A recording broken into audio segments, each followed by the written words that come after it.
Students, আজ আমরা তড়িৎ ক্ষেত্র সংক্রান্ত আরেকটা নূতন প্রবলেম নিয়ে আলোচনা করব। দেখো, সাপোজ আমাদের কাছে প্লাস কিউ আধানে আহিত এল দৈর্ঘ্যের একটা দণ্ড রয়েছে। আমাদেরকে নির্ণয় করতে হবে এই দণ্ডের জন্য দণ্ডের লম্ব সমদ্বিখণ্ডক বরাবর এবং দণ্ড থেকে এক্স দূরত্বে পি বিন্দুতে তড়িৎ ক্ষেত্র প্রাবল্যের মান। তো পি বিন্দুতে তড়িৎ ক্ষেত্র প্রাবল্য নির্ণয় করার জন্য আমরা দণ্ডের মধ্যবিন্দু ও থেকে ওয়াই দূরত্বে ডিওয়াই বেধের একটা ক্ষুদ্র অংশ নিলাম। এই ডিওয়াই বেধের ক্ষুদ্র অংশটাকে আমরা একটা বিন্দু আধান হিসাবে বিবেচনা করতে পারি। এই ডিওয়াই বেধের ক্ষুদ্র অংশটাকে কেন আমরা বিন্দু আধান হিসাবে বিবেচনা করব তার ব্যাখ্যা আমরা আগের ভিডিওতে দিয়েছি। আমরা ফার্স্ট নির্ণয় করি যে এই ডিওয়াই বেধের ক্ষুদ্র অংশটাতে কি পরিমাণের আধান রয়েছে। খুব সহজ। দেখো, এল দৈর্ঘ্যের দণ্ডে কি পরিমাণের আধান রয়েছে? কিউ পরিমাণ। তাহলে একক দৈর্ঘ্যের কি পরিমাণের আধান থাকবে? কিউ বাই এল পরিমাণ। ডিওয়াই দৈর্ঘ্যে থাকবে Q by L into D Y. অর্থাৎ এই ডিওয়াই বেধের ক্ষুদ্র যে অংশটা, সেই ক্ষুদ্র অংশে কি পরিমাণের আধান রয়েছে? Q by L into D Y. আমরা কিউ বাই এল একে ল্যামডা দিয়ে চিহ্নিত করেছিলাম, যেখানে ল্যামডাকে বলেছিলাম আধানের রৈখিক ঘনত্ব। এখন আমরা নির্ণয় করি যে এই ডি কিউ বিন্দু আধানের জন্য পি বিন্দুতে ক্ষেত্র প্রাবল্যের মান। যেহেতু আধানের মান খুবই কম, তাই এই বিন্দু আধান পি বিন্দুতে যে প্রাবল্য সৃষ্টি করবে সেটাও হবে খুবই ক্ষুদ্র। That is D E, that is equal to k into dq divided by এই বিন্দু আধান থেকে পি বিন্দুর দূরত্ব হচ্ছে r, তাহলে কি লিখব? r square, that is equal to k lambda into dy divided by r square. এখন এই প্রবলেমটাকে সমাধান করার জন্য আমরা কিছু রিপ্লেসমেন্ট করছি এখানে। কি রকম? দেখো, আমাদের কাছে এই যে সমকোণী ত্রিভুজ রয়েছে, এই সমকোণী ত্রিভুজের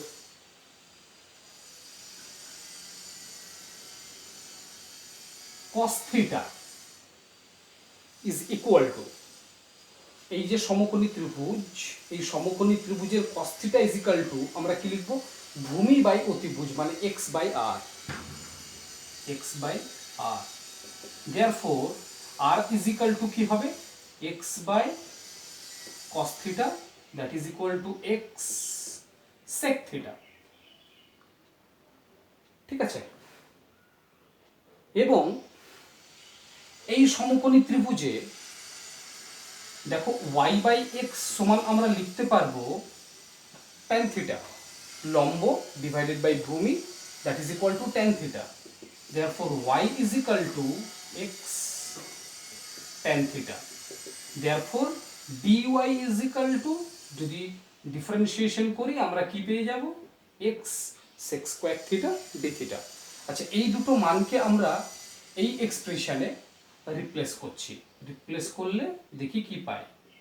d is equal to k into lambda into dy, that is equal to x sec square θ dθ divided by r square. r স্কয়ারের জায়গায় লিখব x স্কয়ার sec স্কয়ার θ। দেখো, sec square θ sec square θ cancel হচ্ছে, একটা x cancel হচ্ছে, কি থাকছে? k lambda divided by x into dθ। এখানে dθ এটা কি? dθ টা হলো এই dy বেধের যে ক্ষুদ্র অংশটা, এই ক্ষুদ্র অংশটা p বিন্দুতে কি পরিমাণের কোণ সৃষ্টি করেছে সেটা হচ্ছে dθ পরিমাণ। আচ্ছা, এবার দেখো এই ডিই বা এই ডিওয়াই বেধের ক্ষুদ্র উপাদানের জন্য পি বিন্দুতে সৃষ্ট তড়িৎ ক্ষেত্র প্রাবল্যের মান আমরা পেলাম। আচ্ছা, এই ডির অভিমুখ কোন দিকে হবে?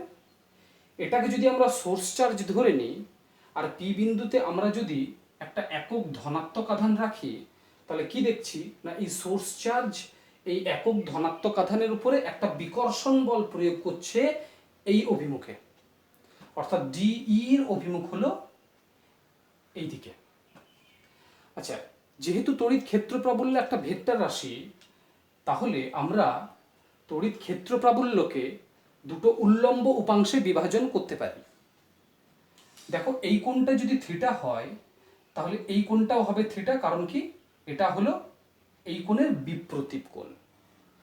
তাহলে ডিই কে যখন আমরা দুটো উল্লম্ব উপাংশে বিভাজন করব, তখন অনুভূমিক দিক বরাবর ক্ষেত্র প্রাবল্যের যে উপাংশটা আমরা পাবো সেটা হলো ডিই কস থিটা, এবং উল্লম্ব অভিমুখে আমরা ক্ষেত্র প্রাবল্যের যে উপাংশটা পাবো সেটা হবে ডিই সাইন থিটা।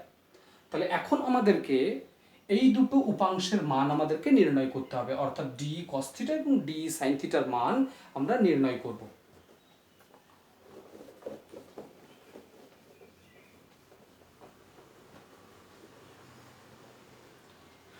আচ্ছা, তোমরা দেখো এই ডিই কস থিটা যে উপাংশটা, এই ডিই কস থিটা উপাংশটা দণ্ডের দৈর্ঘ্যের সঙ্গে অভিলম্ব, যার জন্য এই উপাংশের জন্য পি বিন্দুতে যে প্রাবল্য সৃষ্টি হবে সেটাকে আমরা বলছি ই পারপেন্ডিকুলার। যেহেতু আমি আরেকবার বলছি, যেহেতু ডিই কস থিটা এই উপাংশটা দণ্ডের দৈর্ঘ্যের সঙ্গে অভিলম্ব দিকে ক্রিয়া করছে, তাই এই উপাংশটাকে ডিই কস থিটা উপাংশটাকে আমরা ডিই কস থিটা উপাংশের জন্য পি বিন্দুতে যে প্রাবল্যটা সৃষ্টি হচ্ছে সেটাকে আমরা বলছি E perpendicular. That is equal to কি হবে, ইন্টিগ্রেশন ডিই কস থিটা। আচ্ছা, ডি এর ভ্যালু ছিল k lambda by x into d theta, k lambda by x into d theta into cos theta. এখন ডি থিটা এর limit কি হবে? Suppose আমরা ধরে নিচ্ছি যে দণ্ডের দুই প্রান্তবিন্দু পি বিন্দুতে কোণ করেছে থিটা 1 এবং থিটা 2। তাহলে এই সমীকরণে ইন্টিগ্রেশনের লোয়ার লিমিট যেটা নেব সেটা হবে মাইনাস থিটা 2 টু থিটা 1। তোমাদের মাথায় আসতে পারে যে থিটা 1টাকে আমরা নিলাম পজিটিভ, কিন্তু থিটা 2টাকে আমরা নিলাম নেগেটিভ। কেন? কারণ যেহেতু থিটা 1টা রয়েছে উপরে এবং থিটা 2টা রয়েছে নিচে, যার জন্য থিটা 1কে যদি পজিটিভ নিই তাহলে থিটা 2কে আমাকে নিতে হবে নেগেটিভ। আচ্ছা, এবার এই ইন্টিগ্রেশনকে আমরা যদি সমাধান করি তাহলে ই পারপেন্ডিকুলারের ভ্যালু আমরা খুব সহজেই নির্ণয় করতে পারবো। কে ল্যামডা বাই এক্স এটা একটা কনস্ট্যান্ট কোয়ান্টিটি, এটাকে ইন্টিগ্রেশনের বাইরে করলাম। কস থিটার ইন্টিগ্রেশন আমরা জানি সাইন থিটা, কি পেয়ে যাব limit minus theta 2 to theta 1। তাহলে কি পেয়ে গেলাম, k lambda by x sine theta 1 minus sine of minus theta 2, that is equal to k lambda by x sin theta 1 sin of minus theta 2, that is equal to minus sin theta 2। তো সেই minus আর এই minus হয়ে যাবে plus, আমরা কি পেয়ে যাব sin theta 1 plus sin theta 2। তাহলে ডিই cos theta এই উপাংশের জন্য পি বিন্দুতে প্রাবল্যের মান হবে E perpendicular, that is equal to k lambda by x sine theta 1 plus sine theta 2। এখানে যদি আমরা ল্যামডার ভ্যালুটাকে সাবস্টিটিউট করি তাহলে কি পেয়ে যাব, k into q divided by L into x into sine theta 1 plus sine theta 2। এখন আমাদেরকে নির্ণয় করতে হবে এই ডিই সাইন থিটা যে উপাংশ তার জন্য পি বিন্দুতে প্রাবল্যের মান কত হবে। এখন দেখো এই যে উপাংশটা ডি সাইন থিটা এটা কিন্তু দণ্ডের দৈর্ঘ্যের সঙ্গে সমান্তরাল, যার জন্য এই ডিই সাইন থিটা উপাংশের জন্য পি বিন্দুতে যে প্রাবল্য আমরা পাবো সেটাকে আমরা বলছি ই প্যারালাল। আচ্ছা, ই প্যারালাল এর মান আমরা কিভাবে নির্ণয় করব? D E sine theta integration d E sine theta that is equal to d E, তার ভ্যালু ছিল k lambda by x sine theta into d theta, limit হচ্ছে minus theta two theta one. কি পেয়ে যাব? K lambda by x sine থিটার integration হলো minus cos theta minus theta two theta one, that is equal to k lambda by x minus cos theta 1 minus cos of minus theta 2। ঠিক আছে, আচ্ছা এখানে minus আছে তাহলে এটা হয়ে যাবে মাইনাস মাইনাসে plus, that is equal to k lambda by x আমরা পেয়ে যাচ্ছি cos of minus theta 2 মানে cos theta 2, তাহলে কি পেয়ে যাব? cos theta 2 এটা হবে theta 1 minus cos theta 1। ল্যামডার ভ্যালু যদি সাবস্টিটিউট করি কি পেয়ে যাব? kq divided by l into x cos theta 2 minus cos theta 1। তাহলে আমরা ডিই সাইন থিটা উপাংশের জন্য পি বিন্দুতে প্রাবল্যের মান পেলাম k q by L into x cos theta 2 minus cos theta 1। আমরা ডিইর এই দুটো উপাংশের জন্য পি বিন্দুতে যে প্রাবল্যগুলো পেলাম সেই দুটো মানকে আমি আরেকবার লিখছি। ই পারপেন্ডিকুলার তার মান কত পেলাম? K q divided by L into x sine theta 1 plus sine theta 2 এবং ই প্যারালাল সেই উপাংশের মান কত পেলাম? K q divided by L into x sine cos theta 2 minus cos theta 1। এখন দেখো এইদিকে পেয়েছি ই পারপেন্ডিকুলার আর এইদিকে পেয়েছি ই প্যারালাল। এখন যেহেতু ই পারপেন্ডিকুলার এবং ই প্যারালাল এই দুটো উপাংশের বা এই দুটো প্রাবল্যের মধ্যবর্তী কোণ 90 ডিগ্রি। আমরা জানি যে যখন দুটো ভেক্টরের মধ্যবর্তী কোণ হয় 90 ডিগ্রি তখন লব্ধি ভেক্টরের মান হয় বা এখানে হবে লব্ধি প্রাবল্যের মান হবে রুট ওভার ই পারপেন্ডিকুলার স্কোয়ার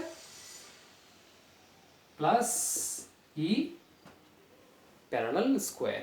তাহলে এই দুটো মানকে আমরা স্কোয়ার করে যদি যোগ করে তার বর্গমূল নিই আমরা পি বিন্দুতে এই প্লাস কিউ আধানে আহিত দণ্ডের জন্য লব্ধি প্রাবল্যের মান নির্ণয় করে ফেলব।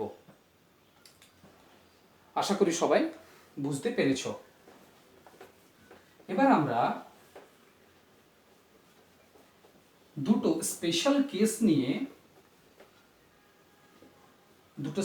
কেস নিয়ে আলোচনা করছি। কি রকম? যদি আমার কাছে অসীম দৈর্ঘ্যের একটা রড থাকে, অসীম দৈর্ঘ্যের একটা রড বা অসীম দৈর্ঘ্যের একটা তার থাকলো যেটা প্লাস কিউ আধানে আহিত।